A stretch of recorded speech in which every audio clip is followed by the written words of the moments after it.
내 신부의 세상살이 시간입니다. 오늘 이 시간 김군호 신부가 함께 합니다.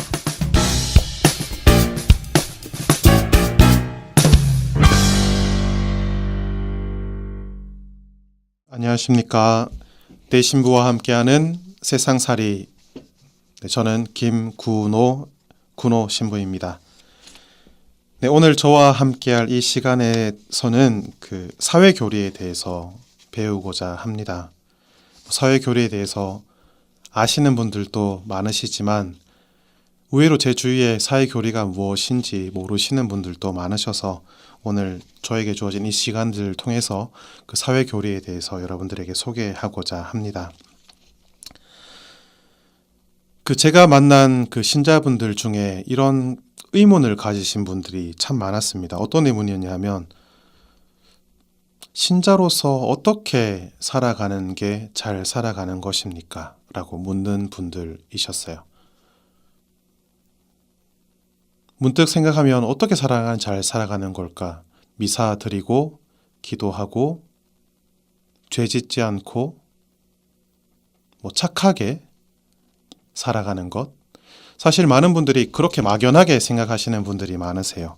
근데 도대체 착하게 살아간다는 것, 착하게라는 기준이 뭘까? 어떻게 살아가는 것이 착하게인가?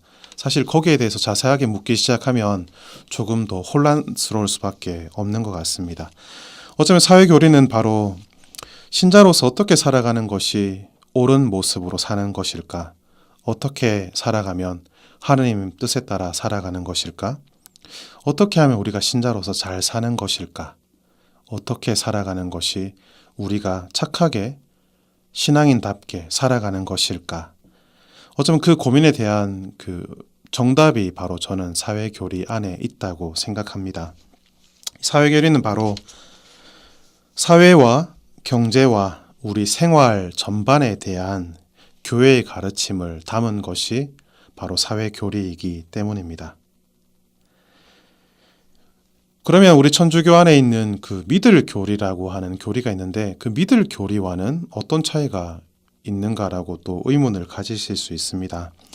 믿을 교리는 우리가 반드시 따라야 할, 그리고 믿어야 할 가르침을 뜻합니다. 예를 들자면 하느님의 존재를 믿는 것, 또 하느님이 삼위일체이심을 믿는 것, 그리고 하느님의 아들 예수님께서 사람이 되셔서 우리를 구원하기 위해 십자가에 돌아가셨다가 부활하심을 믿는 것, 그리고 하느님께서 선한 사람에게 상을 주시는 분, 또 악한 사람에게 벌을 주시는 분, 그렇게 정의롭고 공정하신 분임을 믿는 것.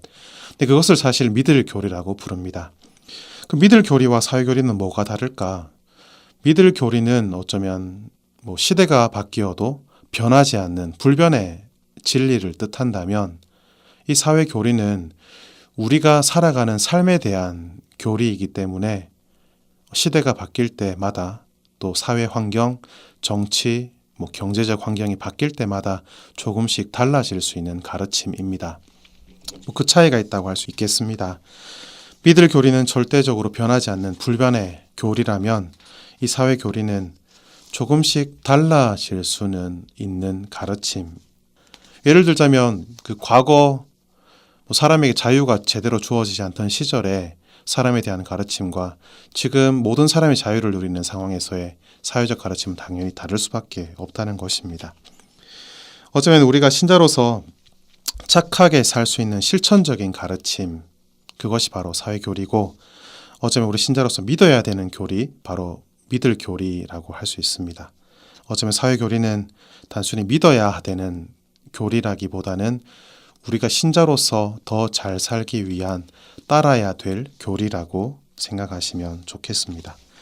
그래서 앞으로 저와 함께 이 시간 동안에 이 사회교리에 대해서 실천 원칙은 무엇인지, 또 이 사회교리를 우리 교회 안에서 역대 교황님들은 어떻게 설명해 오셨는지, 이 사회교리의 몇 가지 원칙들을 교황님들의 문헌들을 통해서 살펴보고 함께 보고자 합니다. 그 전에 오늘 이 사회교리에 대해서 신자분들이 자주 제기하는 의문들, 궁금점들에 대해서 살펴보고자 합니다. 첫 번째 의문은 이제 이 사회 교리 중에 그 교황님의 문헌 중에 그 세상의 질서, 또 세상 정치 제도, 세상의 경제, 또 세상의 지도자들에 대한 내용들이 참 많습니다. 어떤 분들은 정교 분리가 된 지가 언젠데 교회가 왜 세상 일에 자꾸 개입하려고 하는가라고 의문을 가지시는 분들이 있으세요. 근데 사실 교회는 이 사회 교리를 통해서 세상 일에 간섭하고 개입합니다. 왜 개입하냐 하면 사람은 이 세상과 떨어져 사는 존재가 아니기 때문입니다. 하나님께서 사랑하신 사람, 또 교회가 구원하고자 하는 대상인 우리 사람들은 세상 안에서 세상과 함께 또 여러 사람들과 함께 공동체 안에서 살아가고 있습니다. 그렇기 때문에 교회는 이 사람들의 구원에 도움이 되려고 이 사람들에게 어쩌면 더 신앙인으로 잘 살아갈 수 있는 공동체 생활을 더 잘 해나갈 수 있는 이 사회 안에서 보다 많은 사람들이 구원받을 수 있도록 이 사회 문제와 정치 문제와 경제 문제에 대해서 목소리를 내고 또 얘기하고 또 가르치고 있는 것입니다. 또 어떤 분들은 이렇게 생각하시는 분들도 있습니다. 교회가 왜 자꾸 특정 진영의 논리에 대해서 이야기하느냐라고 또 불만을 가지시는 분들도 있습니다. 그렇게 보일 수도 있습니다. 최근 교회에서 난민 문제에 대해서 또 이민자에 대해서 어쩌면 공정하지 못한 사회에 대해서 목소리를 높입니다. 난민들을 수용해야 되고 약자들을 보호해야 되고 그리고 국가가 나서서 그런 일들을 해야 된다고 이야기해 옵니다. 사실 그런 부분에서는 사실 진보 진영이라고 불리는 진영의 논리와 교회의 가르침이 일맥상통할 수도 있습니다. 근데 반면에 교회는 단순히 진보 진영, 특정 진영의 논리만 대변하지 않았습니다. 혼인 문제에 있어서, 동성 결혼의 문제에 있어서, 또 성 문제에 있어서, 낙태 문제나 또 인간 생명에 관한 윤리 문제에 있어서 교회는 철저히 보수적이었습니다. 사형제도에 반대했고 낙태 제도에 반대해 왔고 인간의 생명을 담보로 한 연구나 과학 문화에 대해서도 반대해 왔습니다. 또 생명을 부정하는 또 생명의 가치를 낮추는 세상 환경에 대해서도 교회는 늘 반대의 목소리를 내어왔습니다. 어쩌면 교회는 단순히 진보 진영이나 보수 진영, 특정 진영의 논리를 대변하는 것이 아니라 바로 사람들의 그 생명, 인간의 존엄에 대한 문제에 대해서 목소리를 내왔던 것입니다. 그래서 교회는 절대 특정 진영의 논리를 대변하는 그런 편협한 가르침을 절대 주지 않습니다. 그럼 사회교리는 무엇인가? 사회교리는 바로 사람이 사람답게 살도록 하는 교회의 가르침이라고 생각하시면 좋겠습니다. 사람이 인간의 존엄성을 가지고 세상을 살도록 하기 위해 정치 문제에 대한 교회의 가르침, 사회 문제에 대한 교회의 가르침, 또 경제 문제에 대한 교회의 가르침을 담은 것이 바로 이 교회의 사회 교리입니다. 그래서 교회가 특정 진영을 편드는 것이라고 생각하고 그동안 사회 교리에 대해서 오해를 가지신 분들이 있다면 사회 교리는 절대 특정 진영을 대변하기 위해서 사회 교리를 가르쳐 온 것이 아니라 바로 세상 안에서의 사람들의 구원을 위해서 교회가 사회 교리를 강조해 왔고 사회적 가르침들을 세상에 주어 왔다는 걸 기억하시면서 조금 열린 마음으로 이 시간을 함께 해주시면 좋겠습니다.